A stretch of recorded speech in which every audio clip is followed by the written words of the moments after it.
اس دور کے رواج کے مطابق مدینہ کے قاصد نے یمن میں 3-4 جگہوں پر لوگوں کو اکٹھا کیا اور امیر المومنین رضی اللہ عنہ کا پیغام سنایا۔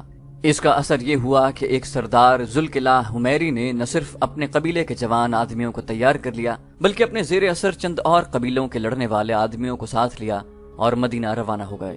مدینہ کا قاصد ہر قبیلے میں گیا تھا۔ 3 اور قبیلوں کے سرداروں قیس بن حبر مرادی، جندب بن عمر الدوسی اور حابس بن سعد تائی نے اپنے اپنے قبیلے کے جوانوں اور لڑنے کے قابل افراد کو ساتھ لیا اور شام کی جنگی مہم میں شریک ہونے کے لیے عازم مدینہ ہوئے۔ یہ ایک اچھا خاصا لشکر بن گیا۔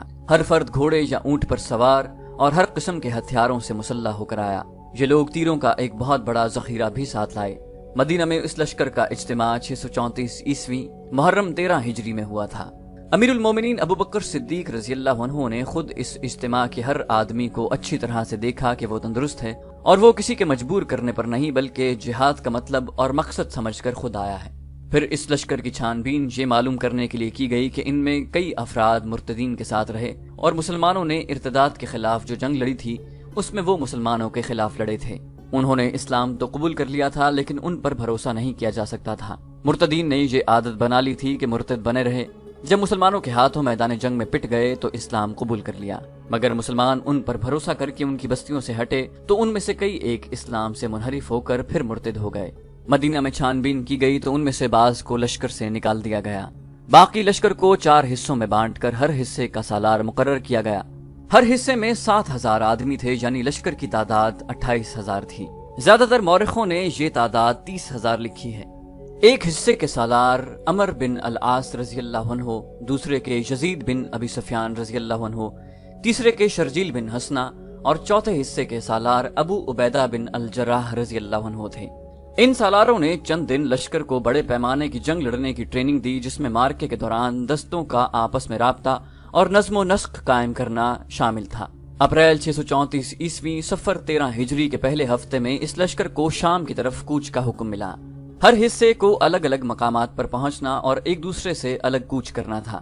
عمر بن العاص رضی اللہ عنہ کو اپنے دستوں کے ساتھ فلسطین تک جانا تھا۔ یزید بن ابی سفیان کی منزل دمشق تھی، انہیں تبوک کے راستے سے جانا تھا۔ شرجیل بن حسنہ رضی اللہ عنہ کو اردن کی طرف جانا تھا، انہیں کہا گیا تھا کہ یزید بن ابی سفیان کے دستوں کے پیچھے پیچھے جائیں۔ ابو عبیدہ بن الجراح رضی اللہ عنہ کی منزل حمص تھی، انہیں بھی تبوک کے راستے ہی جانا تھا۔ خلیفۃ المسلمین نے آخری حکم یہ دیا، اللہ تم سب کا حامی و ناصر ہو۔ سالار اپنے اپنے دستے ایک دوسرے سے الگ رکھیں گے۔ اگر رومیوں کے ساتھ کہیں ٹکر ہو گئی تو سالار ایک دوسرے کی مدد کو بلا سکتے ہیں۔ اگر لشکر کے چاروں حصوں کو مل کر لڑنا پڑا تو ابو عبیدہ بن الجراح تمام لشکر کے سپاہ سالار ہوں گے۔ سب سے پہلے یزید بن ابی سفیان رضی اللہ عنہ اپنے دستوں کو لے کر مدینہ سے نکلے۔ مدینہ کی عورتیں اور بچے بھی باہر نکل آئے تھے۔ چھتوں پر عورتیں کھڑی ہاتھ اوپر کر کے ہلا رہی تھیں۔ بوڑھی عورتوں نے دعا کے لیے ہاتھ اٹھائے ہوئے تھے۔ کئی بوڑھوں کی آنکھیں اس لیے اشکبار ہو گئی تھیں کہ وہ لڑنے کے قابل نہیں رہے تھے۔ یزید بن ابی سفیان رضی اللہ عنہ اپنے دستوں کو آگے آگے جا رہے تھے۔ یزید رضی اللہ عنہ کے ساتھ امیر المومنین ابو بکر صدیق رضی اللہ عنہ پیدل چل رہے تھے۔ یزید بن ابی سفیان گھوڑے سے اتر آئے۔ امیر المومنین کے اصرار کے باوجود وہ گھوڑے پر سوار نہ ہوئے۔ امیر المومنین ضعیف تھے، پھر بھی وہ دستوں کی رفتار سے چلے جا رہے تھے۔ یزید بن ابی سفیان نے انہیں کئی بار کہا کہ وہ واپس جائیں، لیکن ابو بکر رضی اللہ عنہ نہ مانے۔ مدینہ سے کچھ دور جا کر یزید بن ابی سفیان رک گئے۔ امیر المومنین واپس نہیں جائیں گے تو میں ایک قدم آگے نہیں بڑھوں گا، یزید بن ابی سفیان نے کہا۔ امیر المومنین رضی اللہ عنہ نے کہا، خدا کی قسم ابو سفیان، تو مجھے سنت رسول اللہ صلی اللہ علیہ وآلہ وسلم سے روک رہا ہے۔ کیا تجھے یاد نہیں کہ رسول اللہ صلی اللہ علیہ وآلہ وسلم جہاد کو رخصت ہونے والے ہر لشکر کے ساتھ دور تک جاتے اور دعاؤں کے ساتھ رخصت کرتے تھے؟ آپ صلی اللہ علیہ وآلہ وسلم فرمایا کرتے تھے کہ پاؤں جو جہاد فی سبیل اللہ کے راستے پر گرد آلود ہو جاتے ہیں، دوزخ کی آگ ان سے دور رہتی ہے۔ تاریخ کے مطابق امیر المومنین کے لشکر کے اس حصے کے ساتھ مدینہ سے 2 میل دور تک چلے گئے تھے۔ امیر المومنین نے کہا، یزید، اللہ تجھے فتح و نصرت عطا فرمائے۔ کوچ کے دوران اپنے آپ پر اور اپنے لشکر پر کوئی سختی نہ کرنا۔ فیصلہ اگر خود نہ کر سکو تو اپنے ماتحتوں سے مشورہ لینا اور تلخ کلامی نہ کرنا۔ عدل و انصاف کا دامن نہ چھوڑنا۔ ظلم سے باز رہنا اور بے انصافی کرنے والی قوم کو اللہ پسند نہیں کرتا، اور ایسی قوم کبھی فاتح نہیں ہوتی۔ میدان جنگ میں پیٹھ نہ دکھانا کہ جنگی ضرورت کے بغیر پیچھے ہٹنے والے پر اللہ کا قہر نازل ہوتا ہے، اور جب تم اپنے دشمن پر غالب آ جاؤ تو عورتوں، بچوں اور بوڑھوں پر ہاتھ نہ اٹھانا، اور جو جانور تم کھانے کے لیے ذبح کرو ان کے سوا کسی جانور کو نہ مارنا۔ مورخین واقدی، ابو یوسف، ابن خلدون اور ابن اسیر نے امیر المومنین ابو بکر رضی اللہ عنہ کے یہ الفاظ لکھے ہیں۔ ان مورخین کے مطابق امیر المومنین ابو بکر صدیق رضی اللہ عنہ نے یزید بن ابی سفیان سے کہا، تجھے خانقاہیں یا عبادت گاہیں سی نظر آئیں گی اور ان کے اندر راہب بیٹھے ہوں گے، وہ تارک الدنیا ہوں گے، انہیں اپنے حال میں مست رہنے دینا، نہ خانقاہوں اور عبادت گاہوں کو کوئی نقصان پہنچانا، نہ ان کے راہبوں کو پریشان کرنا، اور تمہیں صلیب کو پوجنے والے بھی ملیں گے، ان کی نشانی یہ ہوگی کہ ان کے سروں کے اوپر درمیان میں بال ہوتے ہی نہیں، منڈوا دیتے ہیں، ان پر اسی طرح حملہ کرنا جس طرح میدان جنگ میں دشمن پر حملہ کیا جاتا ہے، انہیں صرف اس صورت میں چھوڑنا کہ اسلام قبول کر لیں یا جزیہ ادا کرنے پر آمادہ ہو جائیں، اللہ کے نام پر لڑنا، اعتدال سے کام لینا، غداری نہ کرنا، اور جو ہتھیار ڈال دے اسے بلا وجہ قتل نہ کرنا، نہ ایسے لوگوں کے اعضاء کاٹنا۔ یہ رسول کریم صلی اللہ علیہ وآلہ وسلم کا طریقہ تھا کہ رخصت ہونے والے ہر لشکر کے ساتھ کچھ دور تک جاتے، سالاروں کو ان کے فرائض یاد دلاتے اور لشکر کو دعاؤں سے رخصت کرتے تھے۔ خلیفہ اول ابو بکر صدیق رضی اللہ عنہ نے رسول کریم صلی اللہ علیہ وآلہ وسلم کی پیروی کرتے ہوئے چاروں سالاروں کو آپ صلی اللہ علیہ وآلہ وسلم کی ہی طرح رخصت کیا۔ لشکر اور دستے تو محاذوں پر روانہ ہوتے ہی رہتے تھے، لیکن یہ لشکر بڑے ہی خطرناک اور طاقتور دشمن سے نبرد آزما ہونے جا رہا تھا۔ شہنشاہ ہرقل جو حمص میں تھا، صرف شہنشاہ ہی نہیں تھا، وہ میدان جنگ کا استاد اور جنگی چالوں کا ماہر تھا۔ اس لشکر کو مدینہ سے روانہ کر کے مدینہ والوں پر خاموشی سی طاری ہو گئی تھی، اور وہ خاموشی کی زبان میں ہر کسی کے سینے سے دعائیں پھوٹ رہی تھی۔ یہ تھی وہ جنگی مہم جس کے لیے امیر المومنین نے فیصلہ کیا تھا کہ اس کی کمان اور قیادت کے لیے خالد رضی اللہ عنہ سے بہتر کئی سالار نہیں۔ مدینہ کا یہ 28,000 کا لشکر 15 دنوں میں شام کی سرحدوں پر اپنے بتائے ہوئے مقامات پر پہنچ گیا۔ حمص میں شہنشاہ ہرقل کے محل میں وہی شان و شوکت تھی جو شہنشاہوں کے محلات میں ہوا کرتی تھی۔ مدائن کے محل کی طرح حمص کے محل میں بھی حسین اور نوجوان لڑکیاں ملازم تھیں، ناچنے اور گانے والیاں بھی تھیں، اور ایک ملکہ بھی تھی، اور جس کی وہ ملکہ تھی اس کی ملکہ ہونے کے دعوے دار چند ایک اور بھی تھیں۔ شہنشاہ ہرقل کے دربار میں ایک ملزم پیش تھا۔ اس کا جرم یہ تھا کہ وہ شاہی خاندان سے تعلق نہیں رکھتا تھا، اس کا تعلق اس خاندان کے ساتھ تھا جو شہنشاہ کا نام سنتے ہی سجدے میں گر پڑتا۔ یہ ملزم ان لوگوں میں سے تھا جو شہنشاہ کو روزی رساں سمجھا کرتے تھے۔ اس ملزم کا جرم یہ تھا کہ شاہی خاندان کی ایک شہزادی اس پر مر مٹی تھی۔ شہزادی غزال کے شکار کو گئی تھی اور جنگل میں اسے کہیں یہ آدمی مل گیا تھا۔ شہزادی نے تیر سے ایک غزال کو معمولی سا زخمی کر دیا تھا اور اس کے پیچھے گھوڑا ڈال دیا تھا، لیکن غزال معمولی زخمی تھا، وہ گھوڑے کی رفتار سے کہیں زیادہ تیز بھاگ رہا تھا۔ اس ملزم نے دیکھ لیا، وہ گھوڑے پر سوار تھا اور اس کے ہاتھ میں برچھی تھی۔ اس نے غزال کے پیچھے گھوڑا دوڑا دیا۔ غزال مڑتا تھا تو سوار رستہ چھوڑ کر اس کے قریب ہو جاتا۔ وہ غزال کو اس طرف لے جاتا جہاں شہزادی رکی کھڑی تھی۔ شہزادی نے 3-4 تیر چلائے، سب خطا گئے۔ اس جوان اور خوبرو آدمی نے گھوڑے کو ایسا موڑا کہ غزال کے راستے میں آ گیا۔ اس نے برچھی تاک کر پھینکی جو غزال کے پہلو میں اتر گئی اور وہ گر پڑا۔ شہزادی اپنا گھوڑا وہاں لے آئے تو یہ آدمی اپنے گھوڑے سے کود کر اترا اور شہزادی کے گھوڑے کے قدموں میں سجدہ ریز ہو گیا۔ میں اگر شہزادی کے شکار کو شکار کرنے کا مجرم ہوں تو مجھے معاف کیا جائے، اس نے ہاتھ جوڑ کر کہا، لیکن میں غزال کو شہزادی کے سامنے لے آیا تھا کہ شہزادی اسے شکار کرے۔ شہزادی نے مسکرا کر کہا، تم شہسوار ہو، کیا کام کرتے ہو؟ اس آدمی نے کہا، ہر وہ کام کر لیتا ہوں جسے 2 وقت کی روٹی مل جائے۔ شہزادی نے کہا، میں تجھے محل کے محافظوں میں شامل کروں گی۔ رعایا کے اس ناچیز بندے میں اتنی جرت نہیں تھی کہ انکار کرتا۔ شہزادی اسے ساتھ لے آئی اور محافظوں میں رکھوا دیا۔ اسے جب شاہی محافظوں کا لباس ملا اور جب وہ اس لباس میں شاہی استبل کے گھوڑے پر سوار ہوا تو اس کی مردانہ وجاہت نکھر آئی۔ وہ شہزادی کا منظور نظر بن گیا۔ پھر شہزادی نے اسے اپنا دیوتا بنا لیا۔ شہزادی کی شادی ہونے والی تھی لیکن اس نے اپنے منگیتر کے ساتھ بے رخی برتنا شروع کر دی۔ منگیتر نے اپنے مخبروں سے کہا کہ وہ شہزادی کو دیکھتے رہا کریں کہ وہ کہاں جاتی ہے اور اس کے پاس کون آتا ہے۔ ایک رات شہزادی کے منگیتر کو اطلاع ملی کہ شہزادی شاہی محل کے باغ میں بیٹھی ہوئی ہے۔ وہ محل سے تھوڑا ہی دور ایک بڑی خوبصورت جگہ تھی، وہاں چشمہ تھا اور وہ سبزہ زار تھا، درخت تھے اور پھولدار پودوں کی باڑیں تھیں۔ چاندنی رات تھی۔ شہزادی اور اس کا منظور نظر ہاتھوں میں ہاتھ ڈالے بیٹھے تھے کہ انہیں بھاری بھرکم قدموں کی دھمک سنائی دی۔ وہ شاہی محافظوں کے نرغے میں آ گئے تھے۔ اس محافظ کو قید میں ڈال دیا گیا۔ شہنشاہ ہرقل کو صبح بتایا گیا اور محافظ کو زنجیروں میں باندھ کر دربار میں پیش کیا گیا۔ اس پر الزام یہ تھا کہ اس نے ایک شہزادی کی شان میں گستاخی کی ہے۔ یہ الزام دربار میں بلند آواز سے سنایا گیا۔ شہنشاہ ہرقل کی شہنشاہی ساری دنیا میں پھیلے۔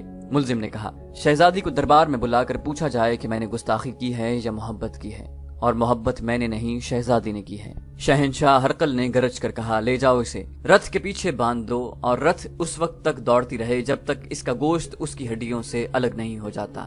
ملزم للکار کر بولا، شہنشاہ ہرقل، تو ایک شہزادی کی محبت کا خون کر رہا ہے۔ اسے دربار سے گھسیٹ کر لے جا رہے تھے اور اس کی پکار اور للکار سنائی دے رہی تھی۔ وہ رحم کی بھیک نہیں مانگ رہا تھا۔ تیرا انجام قریب آ رہا ہے ہرقل، وہ چلاتا جا رہا تھا۔ اپنے آپ کو دیوتا نہ سمجھ، ذلت اور رسوائی تیری طرف آ رہی ہے۔ محبت کے اس مجرم کو ایک رتھ کے پیچھے باندھ دیا گیا اور 2 گھوڑوں کی رتھ دوڑ پڑی۔ محل سے شور اٹھا، شہزادی نے پیٹ میں تلوار اتار لی۔ یہ خبر شہنشاہ ہرقل تک پہنچی تو اس نے کسی رد عمل کا اظہار نہ کیا۔ وہ تخت پر بیٹھا رہا، درباریوں پر سناٹا طاری تھا۔ کچھ دیر بعد اٹھا اور اپنے خاص کمرے میں چلا گیا۔ وہ سر جھکائے یوں کمرے میں ٹہل رہا تھا۔ ملکہ کمرے میں آئی۔ ہرقل نے اسے قہر کی نظروں سے دیکھا۔ ملکہ نے رندھی ہوئی آواز میں کہا، شگون اچھا نہیں، صبح ہی صبح 2 خون ہو گئے ہیں۔ ہرقل نے کہا، یہاں سے چلی جاؤ، میں شاہی خاندان کی بے عزتی برداشت نہیں کر سکتا۔ ملکہ نے کہا، میں کچھ اور کہنے آئی ہوں۔ سرحد سے ایک عیسائی آیا ہے، اس نے تمام رات سفر میں گھوڑے کی پیٹھ پر گزاری ہے، اسے کسی نے دربار میں داخل ہونے نہیں دیا۔ مجھے اطلاع ملی تو ہرقل نے جھنجھلا کر پوچھا، وہ کیوں آیا ہے؟ ملکہ نے کہا، مسلمانوں کی فوجیں آ رہی ہیں۔ ہرقل نے کہا، اندر بھیجو اسے۔ ملکہ کے جانے کے بعد ایک ادھیڑ عمر آدمی کمرے میں آیا۔ اس کے کپڑوں پر اور چہرے پر گرد کی تہ جمی ہوئی تھی۔ وہ سلام کے لیے جھکا۔ ہرقل نے شاہانہ جلال سے پوچھا، تو نے محل تک آنے کی جرت کیسے کی؟ کیا تو یہ خبر کسی سالار یا ناظم کو نہیں دے سکتا تھا؟ اس آدمی نے کہا، یہ جرم ہے تو مجھے بخش دیں، مجھے ڈر تھا کہ اس خبر کو کوئی سچ نہیں مانے گا۔ تو نے مسلمانوں کا لشکر کہاں دیکھا ہے؟ حمص سے 3 روز کے فاصلے پر، اس نے جواب دیا۔ یہ ایک عیسائی عرب تھا جس نے ابو عبیدہ بن الجراح رضی اللہ عنہ کے دستوں کو شام سے کچھ دور دیکھ لیا تھا۔ اسی شام اور جگہوں سے اطلاعیں آئیں کہ مسلمانوں کی فوج ان جگہوں پر پڑاؤ ڈالے ہوئے ہے۔ مسلمانوں کے لشکر کے چوتھے حصے کی اطلاع ابھی نہیں آئی تھی۔ کیا تمہیں معلوم ہے سرحد پر کیا ہو رہا ہے؟ ہرقل نے پوچھا۔ مدینہ کی فوج 3 جگہوں پر آ گئی ہے۔ اپنی کسی سرحدی چوکی نے کوئی اطلاع نہیں دی؟ کیا وہاں سب سوئے رہتے ہیں؟ کیا تم برداشت کر سکتے ہو کہ عرب کے چند ایک لٹیرے قبیلے تمہیں سرحدوں پر آ کر للکاریں؟ کیا تم ان کے ایک سالار کو اپنی طاقت نہیں دکھا چکے؟ وہ خوش قسمت تھا کہ نکل گیا، اب وہ زیادہ تعداد میں آئے ہیں، وہ مال غنیمت کے بھوکے ہیں۔ فوراً تیاری شروع کر دو، ان کا کوئی ایک آدمی اور کوئی گھوڑا یا اونٹ واپس نہ جائے۔ شام کے فوجوں کے کمانڈر نے کہا، شہنشاہ ہرقل، آپ اتنے ناتجربہ کار تو نہیں جیسی آپ نے بات کی ہے۔ اگر یہ معاملہ کچھ اور ہوتا تو ہم آپ کی تائید کرتے، لیکن یہ مسئلہ جنگی ہے، آپ جانتے ہیں کہ شکست کے بعد کیا ہوتا ہے۔ ہرقل نے کہا، مجھے سبق نہیں مشورہ چاہیے۔ وہ کیا ہے جو میں نہیں جانتا؟ شہنشاہ سب کچھ جانتے ہیں، ایسی بات نہ کریں۔ جس نے فارس کے شہنشاہ اردشیر کی جان لے لی تھی، رومی فوج کے کمانڈر نے کہا، اس کی جنگی طاقت ہماری ٹکر کی تھی۔ آپ بھی اس فوج سے لڑ چکے ہیں، اس کے بعد آپ کو بھی عراق پر فوج کشی کی جرت نہیں ہوئی۔ اب فراز کے میدان میں ہمیں مسلمانوں کے خلاف فارسیوں کو اتحادی بنانا پڑا اور ہم نے عیسائی قبیلوں کو ساتھ ملایا، مگر خالد بن ولید رضی اللہ عنہ ہمیں شکست دے گئے۔ کیا تم یہ کہنا چاہتے ہو کہ ہمیں مسلمانوں سے ڈرنا چاہیے؟ ہرقل نے طنزیہ لہجے میں پوچھا۔ کمانڈر نے کہا، نہیں شہنشاہ، اردشیر بھی مدائن میں بیٹھا ایسی ہی باتیں کرتا تھا جیسی آپ حمص میں بیٹھے کرتے ہیں۔ میں آپ کو یاد دلا رہا ہوں کہ فارسیوں کا انجام دیکھیں۔ مدائن کے محل اب بھی کھڑے ہیں، لیکن مقبروں کی طرح۔ اردشیر نے پہلے پہل مسلمانوں کو عرب کے بدو اور ڈاکو کہا تھا۔ میں نے فارسیوں کی شکست کی چھان بین پوری تفصیل سے کی ہے۔ اردشیر کے منہ سے یہی الفاظ نکلے تھے، کچل دو، مگر اس کا جو بھی جرنیل مسلمانوں کے مقابلے کو گیا وہ چلا گیا۔ مسلمان ان کے علاقوں پہ علاقے فتح کرتے آئے، حتیٰ کہ ان کے تیر مدائن میں گرنے لگے۔ اور شہنشاہ ہرقل، مجھے معلوم ہوا ہے کہ مسلمان مذہبی جنون سے لڑتے ہیں، مال غنیمت کے لیے نہیں۔ ہم زمین کے لیے لڑتے ہیں، مسلمان جنگ کو ایک عقیدہ سمجھتے ہیں۔ ہم ان کے عقیدے کو سچا سمجھیں یا نہ سمجھیں، اس سے کیا فرق پڑتا ہے؟ شہنشاہ کو اس پر بھی غور کرنا پڑے گا کہ مسلمان ہر میدان میں تھوڑی تعداد میں ہوتے ہیں، وہ جذبے اور جنگی چالوں کے زور پر لڑتے ہیں۔ فراز میں ہم نے اپنے فارسیوں کی اور عیسائیوں کی نفری کو اتنا زیادہ پھیلا دیا تھا کہ مسلمانوں کی تھوڑی سی نفری ہمارے پھیلاؤ میں آ کر گم ہو جاتی، لیکن مسلمانوں نے ایسی چال چلی کہ ہمارا پھیلاؤ سکڑ گیا اور ہم پٹ کر رہ گئے۔ دوسرے جرنیلوں نے بھی اسی طرح کے مشورے دیے اور ہرقل قائل ہو گیا کہ مسلمانوں کو طاقتور اور خطرناک دشمن سمجھ کر جنگی تیاری کی جائے۔ لیکن میں اسے اپنی توہین سمجھتا ہوں کہ مسلمان جو کچھ ہی سال پہلے وجود میں آئے ہیں عظیم سلطنت روم کو للکاریں۔ ہرقل نے کہا، ہمارے پاس ہماری صدیوں پرانی تاریخ ہے۔ رومیوں نے ساری دنیا پر دہشت طاری کیے رکھی ہے۔ ہمارا مذہب دیوتاؤں کا مذہب ہے۔ آسمانوں اور زمین پر ہمارے دیوتاؤں کی حکمرانی ہے۔ اسلام ایک انسان کا بنایا ہوا مذہب ہے جس کے پھیل جانے کی کوئی وجہ سمجھ نہیں آتی۔ میں صرف یہ حکم دوں گا کہ اس مذہب کے پیروکاروں کو اس طرح ختم کرو کہ اسلام کا نام لینے والا کوئی زندہ نہ رہے۔ اگلے ہی روز ہرقل کو اطلاع ملی کہ مسلمانوں کے ساتھ رومی فوج کی ٹکر ہوئی اور رومی فوج بڑی بری طرح پسپا ہوئی۔ یہ عمر بن العاص رضی اللہ عنہ کے دستے تھے جو تبوک کی طرف آگے بڑھے تو رومی فوج کے کچھ دستے ان کی راہ میں حائل ہو گئے۔ یہ شام کے عیسائی عربوں کے دستے تھے جن کے ذمے سرحدوں کی دیکھ بھال کا کام تھا۔ عمر بن العاص بڑے ہوشیار سالار تھے۔ انہوں نے ایسی چال چلی کہ اپنے ہراول دستے کو دشمن سے ٹکر لینے کے لیے آگے بھیجا اور دشمن کو گھیرے میں لینے کی کوشش کی، لیکن شام کے عیسائی عربوں کے دستے تھوڑا سا نقصان اٹھا کر پسپا ہو گئے۔ عمر بن العاص ایلا کے مقام پر پہنچ گئے۔ یزید بن ابی سفیان بھی اپنے دستوں کے ساتھ ان سے آن ملے۔ جو ہی مدینہ کے لشکر کے یہ دونوں حصے اکٹھے ہوئے، روم کی فوج ان کا راستہ روکنے کے لیے سامنے آ گئی۔ مورخوں کے مطابق روم کی اس فوج کی نفری تقریباً اتنی ہی تھی جتنی کہ مسلمانوں کی تھی۔ اب دو مسلمان سالار اکٹھے ہو گئے تھے۔ انہوں نے رومیوں کے ساتھ آمنے سامنے کی ٹکر لی۔ رومیوں نے جم کر مقابلہ کرنے کی کوشش کی لیکن قدم نہ جما سکے اور پسپا ہو گئے۔ یزید بن ابی سفیان نے ایک سوار دستے کو ان کے تعاقب میں بھیج دیا۔ رومیوں پر کچھ ایسی دہشت طاری ہو گئی تھی کہ وہ سوائے کٹ کٹ کے مرنے کے اور کچھ بھی نہیں کر سکے۔ شہنشاہ ہرقل کو جب اپنے دستوں کی اس پسپائی کی اطلاع ملی تو وہ آگ بگولا ہو گیا۔ اس نے اپنے جرنیلوں کو ایک بار پھر بلایا اور حکم دیا کہ زیادہ سے زیادہ فوج اکٹھی کر کے شام کی سرحد کے باہر کسی جگہ مسلمانوں کے ساتھ جنگ لڑی جائے اور انہیں وہیں ختم کیا جائے۔ مسلمان سالاروں نے ان جگہوں سے جہاں وہ پڑاؤ ڈالے ہوئے تھے چند آدمیوں کو اپنے زیر اثر لے لیا اور انہیں بے انداز انعام و اکرام کا لالچ دیا، جس کے عوض وہ مسلمانوں کے لیے جاسوسی کرنے پر آمادہ ہو گئے۔ چند دنوں میں ہی وہ مطلوبہ خبریں لے آئے۔ ان کی رپورٹوں کے مطابق رومی جو فوج اکٹھی کر رہے تھے اس کی تعداد 1,00,000 سے کچھ زیادہ تھی۔ اس فوج کا ایک حصہ اجنادین کی طرف کوچ کر رہا تھا۔ جاسوسوں نے یہ اطلاع بھی دی تھی کہ رومی فیصلہ کن جنگ کے لیے تیار ہو کر آ رہے ہیں۔ جاسوسوں نے تیاریوں کی پوری تفصیل بیان کی۔ ابو عبیدہ بن الجراح رضی اللہ عنہ کو امیر المومنین نے یہ حکم دیا تھا کہ لشکر کے چاروں حصوں کو اکٹھا لڑنا پڑے تو وہ یعنی ابو عبیدہ رضی اللہ عنہ پورے لشکر کے سالار ہوں گے۔ صورت ایسی پیدا ہو گئی تھی کہ لشکر کے چاروں حصوں کو اکٹھا ہونا پڑا۔ ابو عبیدہ رضی اللہ عنہ نے پورے لشکر کی کمان لے لی لیکن لشکر کو مکمل طور پر ایک جگہ اکٹھا نہ ہونے دیا۔ اس کے ساتھ ہی انہوں نے امیر المومنین کو تیز رفتار قاصر کے ہاتھ پیغام بھیجا جس میں مکمل صورتحال لکھی اور یہ بھی کہ رومیوں کی تعداد 1,00,000 سے زیادہ ہوگی۔ یہ تھے وہ حالات جن کے پیش نظر امیر المومنین نے خالد رضی اللہ عنہ کو حکم بھیجا تھا کہ وہ شام کی سرحد پر اس جگہ پہنچیں جہاں مدینہ کا لشکر خیمہ زن ہے۔ اس حکم میں یہ بھی لکھا تھا کہ اپنا لشکر کچھ مشکلات میں الجھ گیا ہے۔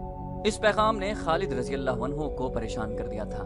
یہ بتایا جا چکا ہے کہ انہوں نے امیر المومنین کے حکم کے مطابق اپنے لشکر کو 2 حصوں میں تقسیم کیا۔ ایک حصہ مثنہ بن حارثہ کے حوالے کر دیا۔ خالد رضی اللہ عنہ نے فوج کو فوری کوچ کا حکم دے دیا۔ انہوں نے جب فاصلے کا اندازہ کیا تو وہ اتنا زیادہ تھا کہ خالد رضی اللہ عنہ کو وہاں پہنچتے بہت دن لگ جاتے۔ انہیں ڈر تھا کہ اتنے دن ضائع ہو گئے تو معلوم نہیں کیا ہو جائے گا۔ انہیں یہ بھی معلوم تھا کہ رومیوں کی فوج فارسیوں کی نسبت زیادہ طاقتور اور برتر ہے۔ خالد رضی اللہ عنہ ان راستوں سے واقف تھے۔ سیدھا اور آسان راستہ بہت طویل تھا۔ خالد رضی اللہ عنہ نے اپنے سالاروں کو بلایا اور انہیں بتایا کہ بہت جلد پہنچنے کے لیے انہیں کوئی راستہ معلوم نہیں۔ سالاروں میں سے کسی کو چھوٹا راستہ معلوم نہیں تھا۔ ایک سالار نے کہا، اگر کوئی چھوٹا راستہ ہوا بھی تو وہ سفر کے قابل نہیں ہوگا۔ اگر کسی ایسے راستے سے 1-2 مسافر گزرتے بھی ہوں گے تو ضروری نہیں کہ وہ راستہ ایک لشکر کے لیے گزرنے کے قابل ہو۔ میں ایک آدمی کو جانتا ہوں، ایک اور سالار بولا، رافع بن عمیرہ۔ وہ ہمارے قبیلے کا زبردست جنگجو ہے اور میں نے دیکھا ہے کہ خدا نے اسے کوئی ایسی طاقت دی ہے کہ وہ زمین کے نیچے کے بھید بھی بتا دیتا ہے۔ وہ اس صحرا کا بھیدی ہے۔ خالد رضی اللہ عنہ کے حکم سے رافع بن عمیرہ کو بلایا گیا اور اس سے منزل بتا کر پوچھا گیا کہ چھوٹے سے چھوٹا راستہ کوئی ہے؟ رافع نے کہا، زمین ہے تو راستے بھی ہیں۔ یہ مسافر کی ہمت پر منحصر ہے کہ وہ ہر راستے پر چل سکتا ہے یا نہیں۔ تم منزل تک کسی بھی راستے سے پہنچ سکتے ہو لیکن بعض راستے ایسے ہوتے ہیں جن پر سانپ بھی نہیں رینگ سکتا۔ میں ایک راستہ بتا سکتا ہوں لیکن یہ نہیں بتا سکتا کہ اس سے لشکر کے کتنے آدمی منزل تک پہنچیں گے۔ اور میں یہ بھی بتا سکتا ہوں کہ گھوڑا اس صحرائی راستے سے نہیں گزر سکتا۔ گھوڑا اتنی پیاس برداشت نہیں کر سکتا اور گھوڑے کے لیے پانی ساتھ لے جایا نہیں جا سکتا۔ خالد رضی اللہ عنہ نے اپنا بنایا ہوا نقشہ اس کے سامنے رکھا اور پوچھا کہ وہ کون سا راستہ بتا رہا ہے۔ رافع بن عمیرہ نے نقشے پر انگلی رکھتے ہوئے کہا، یہ قراقر ہے۔ یہاں ایک نخلستان ہے جو اتنا سرسبز و شاداب ہے کہ مسافروں پر اپنا جادو طاری کر دیتا ہے۔ یہاں سے ایک راستہ نکلتا ہے جو سوا کو جاتا ہے۔ سوا میں پانی اتنا زیادہ ہے کہ سارا لشکر اور لشکر کے تمام جانور پانی پی سکتے ہیں، لیکن یہ پانی اسے ملے گا جو سوا تک زندہ پہنچ جائے گا۔ اوپر سورج کی تپش دیکھو، دن کو کتنا چل سکو گے، کتنی دور تک چل سکو گے یہ میں نہیں جانتا۔ اتنے اونٹ لاؤ کہ لشکر کا ہر فرد اونٹ پر سوار ہو۔ ابن ولید، تم صحرا کے بیٹے ہو مگر اس صحرا سے نہیں گزر سکو گے۔ رافع بن عمیرہ نے جو راستہ بتایا یہ مورخوں کی تحریروں کے مطابق 120 میل تھا۔ یہ 120 میل کا فاصلہ طے کرنے سے منزل تک کئی دن جلدی پہنچا جا سکتا تھا۔ خالد رضی اللہ عنہ وہ سالار تھے جو مشکلات کی تفصیل سن کر نہیں بلکہ مشکلات میں پڑھ کر اندازہ کیا کرتے تھے کہ ان کی شدت کتنی کچھ ہے۔ ان کے دماغ میں صرف یہ سمایا ہوا تھا کہ مدینہ کا لشکر مشکل میں ہے اور اس کی مدد کو پہنچنا ہے۔ سیدھے راستے سے فاصلہ 600-700 میل بنتا تھا۔ رافع کے بتائے ہوئے راستے سے جانے سے فاصلہ کم رہ جاتا تھا، مگر رافع بتاتا تھا کہ اس خطرناک راستے سے جاؤ تو 5-6 دن ایسی دشواریوں سے گزرنا پڑتا ہے جو انسان کیا برداشت کرے گا، گھوڑا بھی برداشت نہیں کر سکتا۔ پانی تو مل ہی نہیں سکتا، اور سب سے بڑی مشکل یہ ہے کہ مہینہ مئی کا تھا جب ریگستان جل رہے ہوتے ہیں۔ ایک سالار نے کہا، خدا کی قسم ابن ولید، تو اتنے بڑے لشکر کو اس راستے پر نہیں لے جائے گا جو تباہی کا اور بہت بری موت کا راستہ ہے۔ ایک اور سالار نے کہا، اور جس کا دماغ صحیح ہوگا وہ اس راستے سے نہیں جائے گا، ہم اسی راستے سے جائیں گے۔ خالد رضی اللہ عنہ نے ایسی مسکراہٹ سے کہا جس میں عجیب سی سنجیدگی تھی۔ رافع بن عمیرہ نے کہا، ہم پر فرض ہے کہ تیری اطاعت کریں، لیکن ایک بار پھر سوچ لیں۔ خالد رضی اللہ عنہ نے کہا، میں حکم وہ دیتا ہوں جو حکم اللہ مجھے دیتا ہے۔ ہارتے وہ ہیں جن کے ارادے کمزور ہوتے ہیں۔ اللہ کی خوشنودی ہمیں حاصل ہے، اور پھر اللہ کی راہ میں جو مصیبتیں آئیں گی ہم کیوں نہ انہیں بھی برداشت کریں۔ یہ واقعہ اور یہ گفتگو طبری نے ذرا تفصیل سے بیان کی ہے۔ خالد رضی اللہ عنہ کے سالاروں نے ان کے عزم کی یہ پختگی دیکھی تو سب نے پرجوش لہجے میں لبیک کہی۔ ان میں سے کسی نے کہا، ابن ولید، تجھ پر اللہ کا کرم، وہ کر جو تو بہتر سمجھتا ہے، ہم تیرے ساتھ ہیں۔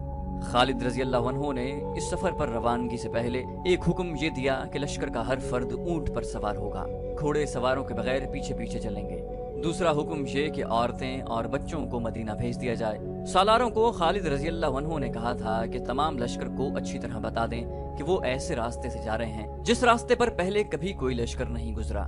ہر کسی کو ذہنی طور پر تیار کیا جائے۔ مئی کا مہینہ اونٹوں کی فراہمی میں گزر گیا۔